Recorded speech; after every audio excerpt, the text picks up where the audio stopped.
자, 안녕하십니까. 어제 캠프장에 이렇게 직접 가서 보니까 훨씬 그 도움이 많이 되더라고요.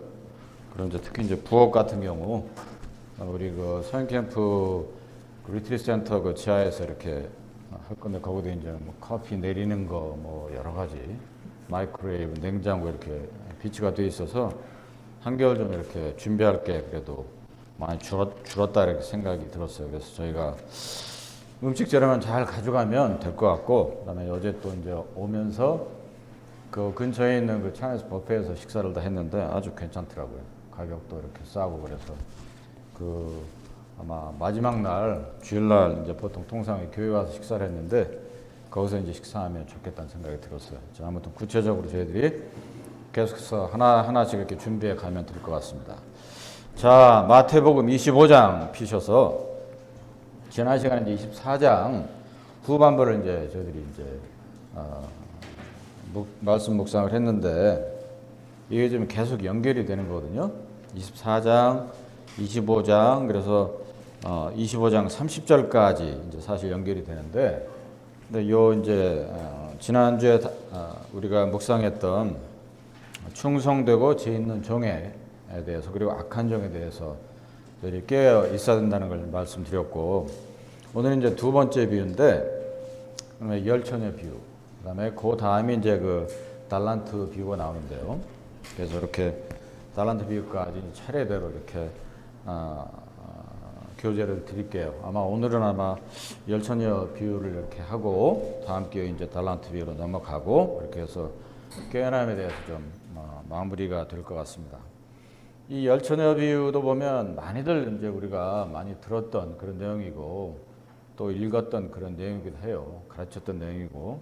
근데 이제 이 열처녀, 달란트, 그 다음에 그 악한 종, 충성되고 죄 있는 종, 이 모든 것이 보면 두 부류의 이제 독자들을 이제 대상으로 말씀하고 계시는데, 첫 번째는 이제 그 7년 대환란 때 유대인의 남은 자들, 이제 첫 번째가 이제 대상이고, 그 다음에 두 번째로 이제 그 교회 시대 가운데 있는 저희 모두를 이제 대상으로 말씀하신 거예요. 그런데 이제 1차적으로 그 이스라엘의 남은 자들이 이제 주로 대상이기 때문에 이제 이 두 가지 측면을 우리가 가지고 이제 접근하면 이 두 비유가 이제 해석하는데 별 무리가 되진 않아요. 그런데 이제 그것을 한 가지만 이렇게 의미한다라고 이렇게 이 비유를 해석해 버리면 상당히 어려운 부분들이 많아요. 특히 이제 그 열처녀 비유 같은 경우가 사실 주님께서 말씀하신 비유 중에서 논란이 되는 그런 비유 중에 하나입니다.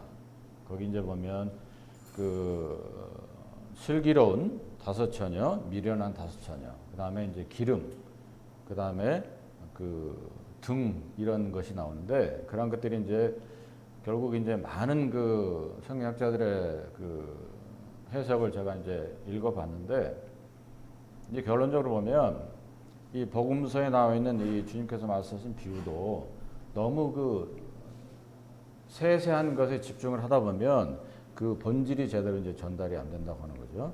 그런 면에서 이제 그렇기 때문에 이 열처녀 비유가 굉장히 어려운 비유 중에 하나다. 이렇게 좀 먼저 말씀드릴게요. 자, 그러면 본문 먼저 읽고 계속해서 말씀드리겠습니다. 25장 1절. 먼저 그때 이렇게 나오죠. 그래서 이제 그때니까 지금 이제 그 24장 마지막하고 25장 사이에 어떤 시간적으로 이 흐름이 있는 거예요. 그래서 이제 어떤 분은 어떻게 보냐면 그때 이 접소가 있어서 이것은 확실하게 7년 대환란을 가리킨다. 이렇게 이제 보시는 분들도 있어요. 자, 그때 천국은 마치 등을 들고 신랑을 맞으러 나간 열 처녀와 같다 하리니. 거기 주님 보시면 신랑만 나와 있잖아요. 여기서 신랑은 분명하게 이제 그 주 예수 그리스도를 이제 나타내고 있어요. 근데 신부는 없어요. 그래서 왜 신부가 여기 언급되어 있지 않느냐 이렇게 이제 우리가 생각할 수 있는데, 옛날 고 번역에서는 신랑과 신부 이렇게 신부도 이제 언급이 되어 있었다고 해요. 근데 오늘날 이렇게 저희들이 보는 이 성경에는 신부는 언급이 없어요. 왜냐하면 신부는 이제 교회를 상징하잖아요. 근데 이제 이때 주님께서 이 땅에 계실 때 전하신 비유이기 때문에 이때까지만 해도 아직 그 교회가 이제 비밀로 붙여져 있었던 거죠. 그렇기 때문에 여기에 신랑만 나와 있다. 이렇게 이제 보는 것이 이제 대다수 학자들의 이제 그 해석이고요. 자, 보면 신랑을 맞으러 나간 10처녀와 같다 하리니 그 중에 5은 미련하고 5은 슬기 있는지라. 미련한 자들은 등을 가지되 기름을 가지지 아니하고 슬기 있는 자들은 그릇에 기름을 담아 등과 함께 가져갔다니. 그래서 여기서 보면 그래서 기름이 무엇을 뜻하느냐. 이것도 이제 뭐냐면 그래서 그 대략적인 어떤 통일된 분별은 뭐냐면 기름은 성령을 상징한다. 이제 여러 그 레위기 제사에도 보면 기름은 성령을 상징을 해요. 그래서 여기서 보면 미련한 자들은 등은 있었지만 기름이 없었다. 슬기 있는 자들은 기름이 있었다. 이렇게 돼 있잖아요. 그러니까 이제 이 어떤 이 비유의 대상이 7년 대환란 때 이스라엘의 남은 자들이라고 한다면 확실히 우리가 알 수 있는 것은 그 당시에 이제 교회가 휴거된 이유이기 때문에 그 여전히 성령이 운동하시지만 교회가 없기 때문에 사실 복음을 듣거나 깨닫거나 말씀을 통해서 주님을 발견하거나 이럴 기회들이 현저히 낮아지거든요. 그렇지만 여전히 그때도 이제 구원받는 자들이 생겨나는데 그 이스라엘의 남은 자 중에 정말로 회개하는 자들이 있을 거란 말이죠. 그렇지만 여전히 마음이 강팍해서 여전히 그것을 깨닫지 못하는 자들이 있을 거고. 그래서 두 부류를 이제 얘기하고 있는 거죠. 그래서 그들 중에 일부였던 그 부류들은 결국은 구원을 얻고 그 안에 성령이 내주에 계신다.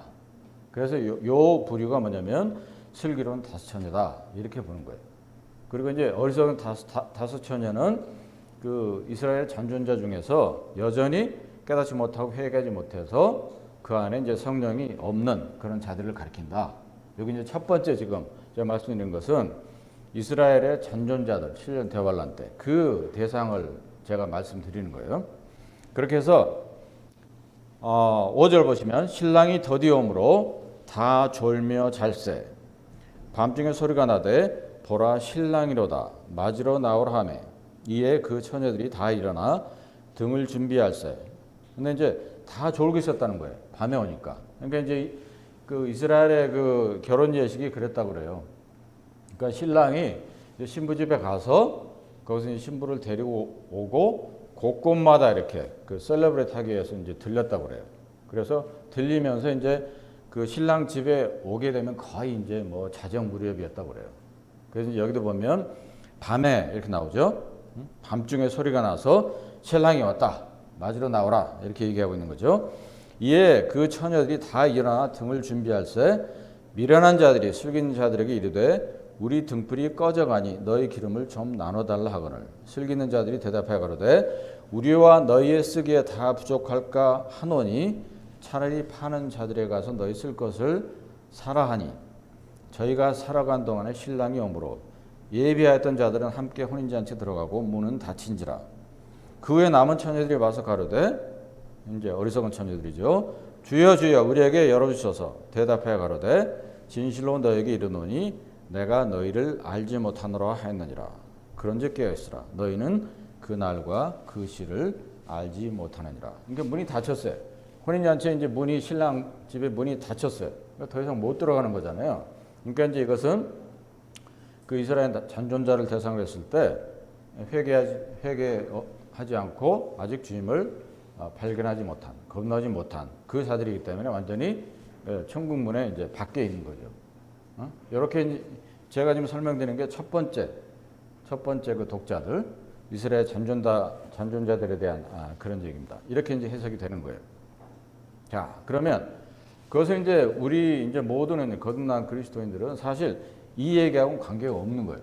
없죠? 없는데 실상은 만약에 주님께서 이 10처녀 또 마찬가지로 그 달란트 비유를 이스라엘 잔존자들을 향해서만 말씀하셨겠느냐? 그건 아니에요. 왜냐하면 그것을 알 수 있는 것은 맨 그 12절에 보면 13절이죠. 그런즉 깨어있으라. 너희는 이렇게 나오죠. 그날과 그 시를 알지 못한다. 너희는 누구냐면 이 당시 제자들을 가리키고 있어요. 그 제자들과 그 후에 계속 교회를 통해서 거듭난 제자들과 같은 그런 그리스도인들을 대상으로 말씀하고 계신다고 하는 거죠.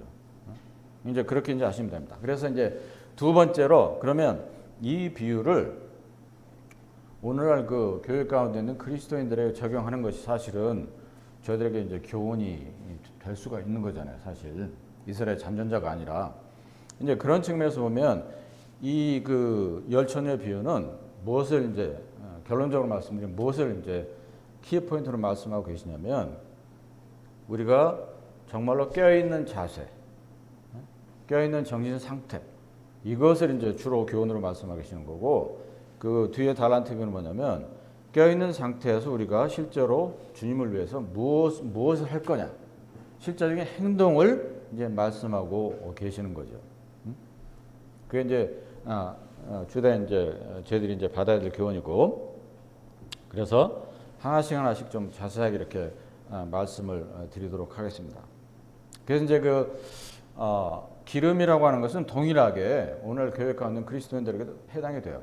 성령이 있잖아요. 모두 다 그동안 그리스도인들은 그래서 기름이 있고 그 성령을 통해서 더 나아가서 기름이라는 것이 그 성령을 통한 우리가 누릴 수 있는 하나님께로부터는 수많은 은혜를 이제 나타낸다 이렇게 이제 보는 거예요.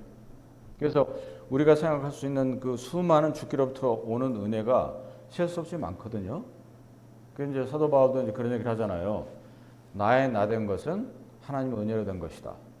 저희 모두는 그런 경험들을 합니다. 우리 어떤 지금까지 인생의 삶을 살아오면서 수많은 어떤 그 업앤다운 거치면서 어려운 일 거치잖아요. 거치지만 결국은 돌아보면 현재 내가 나로서 있는 것은 온전히 하나님의 은혜로 된 것이다. 그렇게 이제 다 고백을 할 수가 있는 거죠.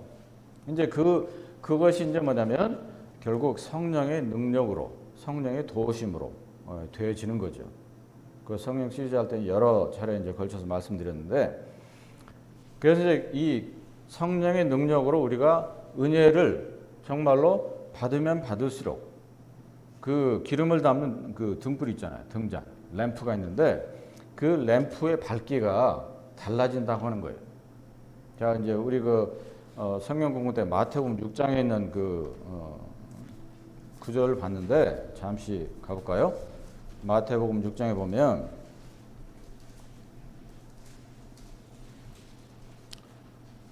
6장 22절 보면 6장 22절 눈은 몸의 등불이니 그러므로 내 눈이 성하면 온몸이 밝을 것이요 눈이 나쁘면 온몸이 어두울 것이니 그러므로 내게 있는 빛이 어두우면 그 어두움이 얼마나 하겠느냐. 여기 보면 키포인트 구절은 22절입니다. 눈은 몸의 등불이다. 그렇죠. 몸이 움직일 수 있는 건 눈이 밝아져서 그 갈 길을 인도하는 거예요. 그렇죠? 어두운 데 있으면 천천히 가고 장애물이 있으면 피하고 그러니까 몸을 가이드하는 거예요. 몸이 따라갈 수 있도록. 그 역할을 하는 게 눈이잖아요. 그렇죠?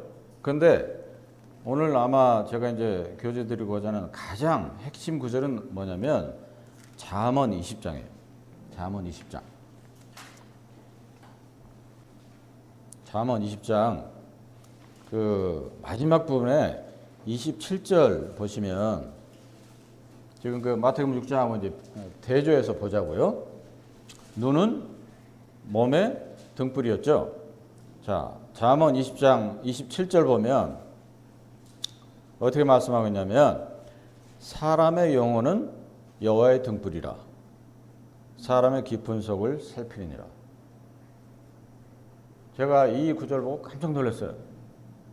깜짝 놀람과 동시에 잘 처음에 이해가 안 갔어요. 아니 사람의 영혼이 어떻게 그 영존하시는 정말 위대하시고 광대하신 하나님의 등불이라고 이렇게 기록되어 있지? 어떻게 그럴 수가 있나? 아니 사람의 눈은 사람의 몸의 등불이다. 그럼 충분히 이해가 가요. 이해하기 어렵지 않죠. 그렇죠? 눈이 그 몸을 인도해 가니까 쓰러지지 않도록 부딪히지 않도록. 근데 여기 보면 사람의 영이 여호와의 등불이라는 거예요. 그러면 사람의 영이 여호와를 뭐 가이드합니까? 인도합니까? 그런 의미가 아니에요. 그런 의미가 아니고 무슨 얘기냐면 사람의 영이 뭐죠? 그리스도인이라고 한다면 성령의 통제를 받잖아요. 거듭나지 않는 사람은 그 영이 사탄의 통제를 받아요. 확연하게 구분이 됩니다. 그러니까 여기서 포인트는 뭐냐면 그 거듭난 그리스도인의 영이 성령의 통제를 받음으로 인해서 내 안에 있는 주님을 밝히는 거예요. 그렇죠? 그러니까 내 영이 성령의 충만이 없음으로 인해서 내 안에 있는 주님을 어둡게 할 수도 있고 가리우게 할 수도 있다는 얘기죠. 굉장히 중요한 이 말씀입니다. 중요한 구절이고 저희들이 명심해야 됩니다.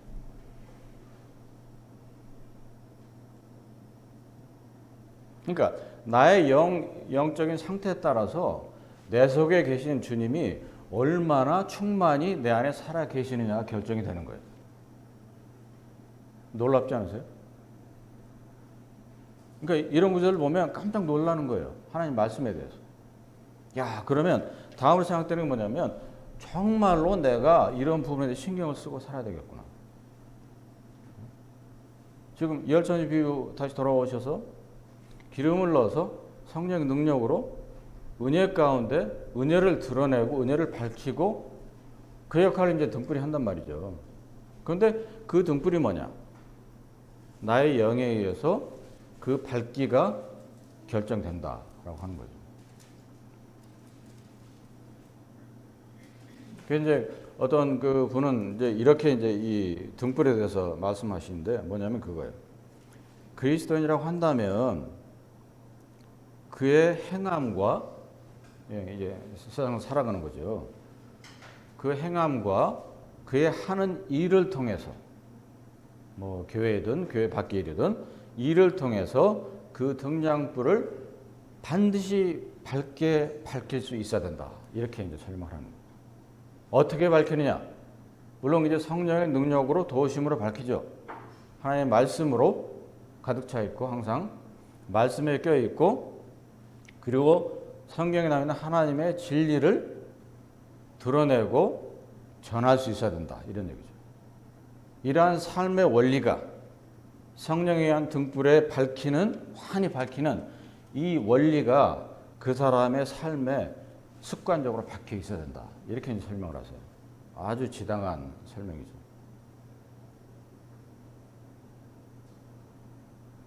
그래서 이 지금 열천지 비유가 우리 교회 가운데 있는 그리스도인에 적용할 때 이러한 어떤 깊이 있는 가르침이 있다고 하는 것입니다.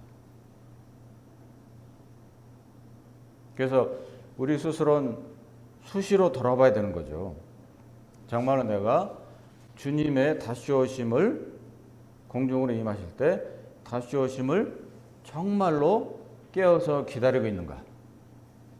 그와 동시에 나의 발걸음, 나의 일이 정말로 주님을 환히 드러내고 환히 밝히는 그러한 지금 순간순간을 살고 있는가? 이런 겁니다. 여러 가지가 포함이 돼요. 우리가 드리는 예배, 그렇죠?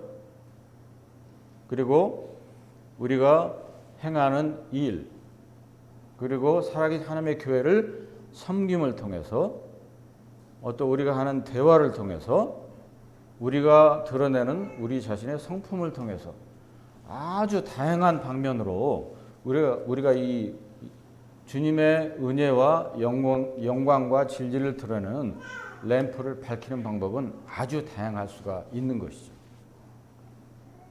그런 측면에서 이 열천의 비유를 우리가 생각해 보면 참으로 커다란 깨달음을 주는 그런 비유라 아니할 수 없습니다. 정말 내가 주님을 간절함으로 그분을 다시 뵙기를 바라고 있는가? 기대하고 있는가? 기대하면서 정말로 그분의 기뻐하시는 뜻대로 주님 보시기에 합당한 걸음을 걷고 있는가? 또 합당한 일을 하고 있는가? 이런 부분들을 저희 다 같이 생각을 해봐야 될 것입니다. 그러면서 12절에 이제 그렇게 말씀하시잖아요. 내가 너희를 알지 못한다. 마태복음 7장에 이제 자연스럽게 떠오르죠. 내가 죄의 이름으로, 그렇죠? 여러 가지 일을 했다. 그렇죠? 귀신도 쫓아내고 병도 고치고. 그런데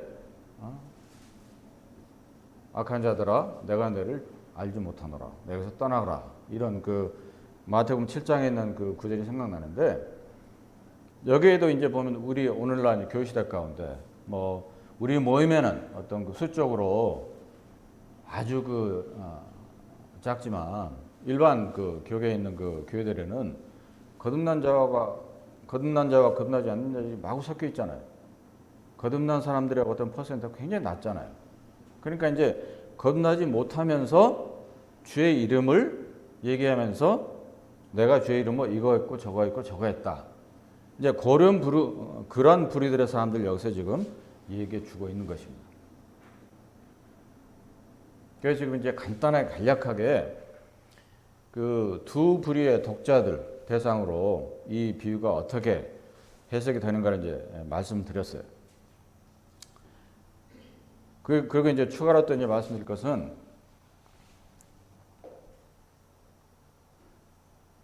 10절에 보면 신랑이 오므로 되어 있잖아요. 여기도 보면 다시 말씀드리지만 고의 번역에서는 신랑과 신부가 오므로 이렇게 되어 있어요. 이제 이런 구절들이 이제 걸리는 그런 분들은 이제 어떻게 해석을 하냐면 원래 신부가 있어야 된다. 그래서 이제 이것을 그 열처녀는 사실 어떤 거듭난 그리스도인들을 오늘날 교회 가운데 있는 거듭난 그리스도인들을 상징하는 게 아니다. 특히 이제 슬기로운 다섯 처녀요. 이제 그렇게 보는 거죠. 이제 그것은 이제 그렇게 뭐 중요한 문제는 아닌 것 같고, 이제 또 한 가지 우리가 여기 생각해 볼 거는 그 열이라는 숫자가 나오잖아요. 근데 이제 성경에 보면 그 열이라는 숫자는 무엇을 이제 뜻하냐면 인간의 실패와 하나님의 예비입니다. 특히 이제 그 유대인들은 구약에 보면 유대인 10명이 모이면 성전을 세웠어요. 그래서 그들은 이 10이라는 숫자를 굉장히 중시했어요. 사무엘상 1장에 보면 그 엘가나라는 사람이 나오죠. 한나의 남편. 그 분인나가 이제 그 후처였는데 분인나는 이제 자녀가 있고 한나가 자녀가 없었잖아요. 그러니까 이제 한나가 힘들어하니까 엘가나가 이제 뭐라 그러냐면 그대여 내가 그대를 사랑하는데 내가 10 아들보다 낫지 아니하냐 이렇게 얘기하죠. 그러니까 이제 그들은 유대인들 어떤 그 히스토리에서 이 10이라는 숫자는 극히 인간적인 숫자인 동시에 하나님 측에서 보면은 그 인간의 실패를 나타내지만 그렇지만서도 하나님의 긍휼 가운데 하나님께서 그것으로부터 벗어날 수 있도록 뭔가를 예비하실 때 이 10이라는 숫자를 썼어요. 이게 룻기에도 보면 그 이제 10명의 장로가 이제 그 증인으로 나왔다 이런 그 표현들도 있고. 그래서 아무튼 이 열천의 비유를 보면서 다섯 쪼개가지고 기름이 있고 기름 없고. 그런데 이것이 오늘날 사실 우리 교회 가운데 적용을 먼저 해야만이 사실 저희들한테 이제 유익함이 있는 거죠. 그리고 이제 캠벨 몰간이라고 하는 거 아주 뛰어난 그 성경학자분이 계셨는데 그분이 이제 뭐라고 그러냐면 결국 이제 슬기로운 다섯, 어리석은 다섯 이런 비유를 주님께서 하신 것은 결국은 이 세상 끝날에 그 크리스텐돔 전에 제가 이제 말씀드렸는데 이제 소위 이제 그 크리스티애니티가 있고 성경을 중심으로 믿는 자들, 진정으로 거듭난 자들, 크리스텐돔이라는 단어가 있는데 그것은 뭐냐면 그 마태복음 7장에 있는데 그대로예요. 죄의 이름으로 거듭난 사실이 없이 그야말로 경험이 없이 죄의 이름을 들먹이면서 뭔가를 했다. 크리스텐은 어떤 커다란 어떤 교계, 기독교계 이것을 얘기하는데 이 캠벨 몰간이라고 하시는 분은 어떻게 이제 설명하시냐면 이 비유가 바로 다른 것이 아니고 이 크리스티애니티로부터 크리스텐덤을 결국은 걸러내는 이렇게 채해가지고 하는 그 말씀 나오잖아요. 시프팅 한다고 그러잖아요. 걸러내는 거, 알곡과 가라지. 결국 그것을 이 열천에 비해서 말씀하신 것이다. 이렇게 이제 또 이제 그분은 설명을 하시는 거예요. 근데 다만 이제 중요한 키 포인트는 뭐냐? 이 비유에 정말로 오늘날 교회 가운데 있는 그리스도인들이 깨어 있느냐라고 하는 것입니다. 우리 스스로 물어봐야 되는 거예요. 그리고 우리 그 마태복음 그 6장 눈이 그 몸의 등불이다. 그 즈음에 말씀하신 게 뭐냐면 눈이 밝으면 눈이 좋으면은 뭐냐면 그 싱글이에요. 싱글. 그러니까 더블 아이가 아니에요. 더블 아이는 뭐죠? 두 개로 보는 거잖아요. 물체가. 그래서 하나님과 재물을 겸해 섬길 수 없다. 이렇게 이제 결론 내리시는데 싱글 아이를 갖고 있어야 되는 거예요. 그 얘기는 뭐냐? 오로지 오늘날 그리스도인들이 교회 가운데 있을 때 오직 주님만 싱글 사이트로 봐야 된다고 하는 거죠. 오직 시선이 주님께가 있어야지 주님 보는 척하면서 더블 아이로 다른 눈으로 뭔가 자기가 더 중시 여기는 우선순위를 잃어버리고 더 중시하는 것을 보는 더블 아이를 갖지 말아야 된다. 이게 이제 가장 중요한 키포인트의 교훈입니다. 싱글 아이를 가지려면 어떻게 되겠어요? 위의 것을 찾으라 이런 말씀 있잖아요. 골로새서에 오직 주님만을 바라봐야 되니까 그 가운데는 뭐죠? 우리 마음 자체가 우리 영의 상태가 그만큼 순수해야 되는 거예요. 순수해야 되고 그리고 뭐죠?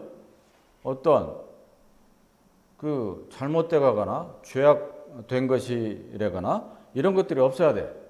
우리 모든 면에서 우리가 믿는 어떤 교리적인 측면이나 말씀을 분별하고 해석하는 측면이나 예배도 마찬가지고 우리의 일거수일투족도 마찬가지고 다 해당이 되는 것이죠.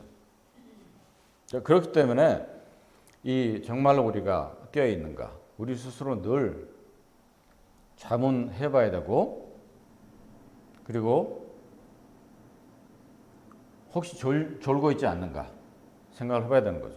여기 보면 슬기롭다 할지라도 이 졸고 있었다 이렇게 나오거든요. 그러니까 능히 이제 우리도 깨어 있다고 하면서 우리도 모르는 새에 조는 순간이 있을 수 있다고 하는 거죠. 그것을 이제 우리는 철저하게 경계를 해야 된다. 그것이 이제 메인 포인트가 되겠습니다. 그리고 이제 그 우리가 기름에 의해서 성령에 의해서 성령으로부터 계속해서 뭐야? 성령의 공급하심을 받는 거예요. 그 공급하심을 받아서 등불을 밝혀야 되는 거고 그리고 그리스도의 삶이라고 하는 게 갈라디아서 2장 20절에 있는 대로 우리 그 주 예수 그리스도께 우리를 드려야 되는 거잖아요. 드리고 그분께 헌신하고 그분을 섬겨야 되고 그분께 사실 압도되는 삶을 살아야 되는 거죠. 나의 생각부터 행동부터. 그러한 것들이 결국 뭐냐? 이 성령의 끊임없는 불타오르는 어떤 공급하심으로 등불을 계속해서 우리가 밝히고 태울 수가 있어야 된다. 이것이 이제 키 포인트가 되겠습니다. 이제 그 길지 않은 시간에 여러 가지 제가 이제 말씀드렸는데 어떻게 정리가 잘 되셨는지 모르겠어요. 그래서 이제 정리해 보면 이 열천의 비유는 두 부류의 그 독자들을 대상으로 말씀하고 있다. 첫 번째, 7년 대환란 기간 중에 남아있는 잔존자들, 렘넌트라고 그러죠. 그들을 대상으로 그들 중에도 이제 분명히 두 부류로 이제 갈라진다. 기름이 있는 자, 없는 자. 더더욱 중요한 것은 이 비유는 오늘날 교회 가운데 있는 그리스도인들에게 많은 교훈을 주고 있다. 이게 거짓 티칭, 거짓 가르침, 거짓 목자 이런 사람들이 아직도 많이 있거든요. 그리고 그들이 소경을 인도하는 것처럼 많은 이들을 사실 잘못된 길로 인도하고 있고 그 진정으로 거듭난 그리스도인 부류가 있는 반면 그 반대의 부류의 사람들이 있다. 다만 진정 그리스도인들 우리가 생각해야 되는 것은 싱글 아이로 주님을 바라보고 주님을 따라가야 되고 주님께 헌신하고 그분을 섬겨야 된다. 이것입니다. 그래서 우리의 행함과 그리고 우리의 실제적인 일을 통해서 여러 다양한 측면에서 우리가 그 성령의 능력을 통한 주께로부터 은혜를 밝힐 수가 있는 거거든요. 그래서 그것을 통해서 결국은 저희들이 간증으로 보이게 되고, 그리고 간접적인 어떤 그 복음을, 주 예수 그리스도를 전할 수가 있다라고 하는 것입니다. 그리고 이제 또 한 가지 보면 마지막으로 제가 언급할 것은 12절에 내가 너희를 알지 못한다. 그래서 뭐냐면 뚜렷한 거예요. 너희가 정말로 나와 개인적으로 1:1 관계가 있느냐 없느냐 다 하신다는 거예요. 그리고 더 나아가서 전지하신다고 하는 거죠. 전지하신다고 하는 것은 뭐냐? 우리의 생각, 말, 행동 이런 것들도 다 알고 계시는 거잖아요. 지금 실시간으로. 그렇죠? 그리고 주님께서 이 땅에 오셔서 교회를 휴거에 가시고 나서 얼마 있지 않아서 우리 모두는 뭐죠? 그리스도 심판대 앞에 서요. 그래서 그 고린도전서에 보면 어떻게 말씀하겠냐면 우리 각자가 계산한다는 거죠. 저 계산한다고 좀 번역하면 좀 그렇지만 우리 각자가 다 주님께서 물으시면 대답을 해야 되는 거예요. 이 땅에 있었던 모든 세세한 것들에 대해서. 그래서 이제 그 영어로는 accountable 이런 단어를 쓰는데, 그래서 그리스도 심판대 앞에 섰을 때 우리가 주님께서 물으시면 무엇라고 대답할 거냐라고 하는 겁니다. 만약 우리가 여기서 졸고 있고 깨어있지 않고 우리의 영이 하나님의 등불이라고 했는데 그 하나님의 등불을 밝히지 못하고 뭐 어둡게하고 이런 적들이 많았다고 한다면 주님께서 뭐라고 하시겠느냐. 이런 생각들이, 이런 삶의 원리가 우리가 습관화가 되어 있어야 된다 하는 거죠. 그렇지 않게 되면 이런 그 말씀의 구절들과 교훈을 쉽게 잊어버려요. 그러지 말고 정말로 다시 말씀드리지만 사람의 영은 하나님의 등불이다. 그만큼 그리스도인들은 하나님을 소유한 사람들이기 때문에 하나님을 밝히는 책임이 있는 거죠. 그런 생각하면 참 이러한 그 하나님 말씀 앞에 숙연해질 수밖에 없고 정말 반성할 수밖에 없어요. 반성할 수밖에 없어요. 그래서 이런 말씀을 저희 묵상하면서 참 마음을 다시 이제 고쳐잡고 다잡고 정말로 충성되의 주님을 참 섬기는 저희 모두가 되기를 바라겠습니다. 네. 기도하겠습니다. 아버지 하나님 감사드립니다. 참 예배 이후에 또 이렇게 귀하신 말씀으로 교훈하시면 감사드립니다. 참 그 열처녀 비유, 슬기로운 5처녀가 그리했던 것처럼 정말로 기름을 항상 가득 채워서 참 그 하나님의 등불인 저희의 영을 밝히는 저희 모두가 될 수 있도록 도와주시고, 좀 슬기로운 그 5처녀가 그랬던 것처럼 주님 언제 오실지 모르지만 정말로 깨어서 근신해서 주님을 기다리는 저희 모두가 될 수 있도록 도우시옵소서. 인도하심을 감사드리옵고 존귀하시고 살아계신 우리 주 예수 그리스도 이름으로 감사하며 기도합나이다. 아멘.